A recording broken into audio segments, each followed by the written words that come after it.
nhớ dùng ít trồng nhẹ gì cứ tin trả sẽ đời nung nọ cứ mua cho chua cho lọt thả kia bút đó bé sẽ đời tàu báo cho chua này nọ như giờ cho chua rồi cho lò ý sự hù để chua chia cá nọ giờ như dùng chua đầu cho nên vào lọt tè lọt tờ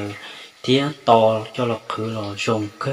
gầu đi nơi trồng phun như sẽ đời nơi cho nên non ra cho nó thế giờ cho nó mà nè để này muốn rua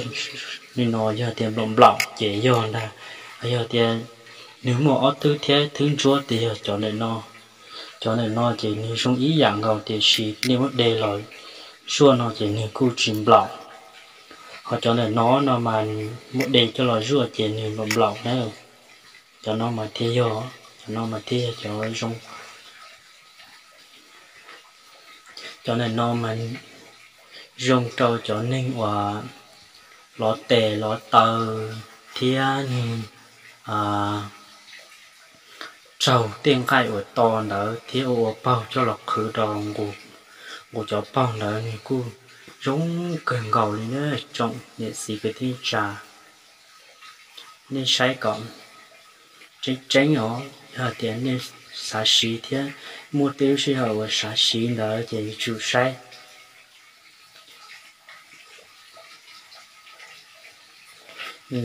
rồi nó đó tụ cá chỉ những uống ý ra đi và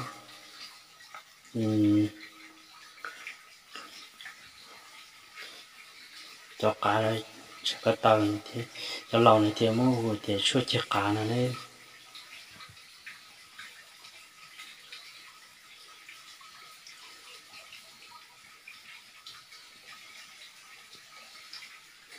cho chuột này nó cho mê là mua cho nó lo đi cho nó là cu mua thế cho đọc hóa dùng chỉ mình lo cho đọc hóa thể gì này cu mê thế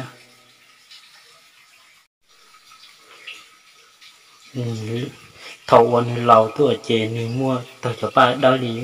cho nó vậy cho nó chè lúc ba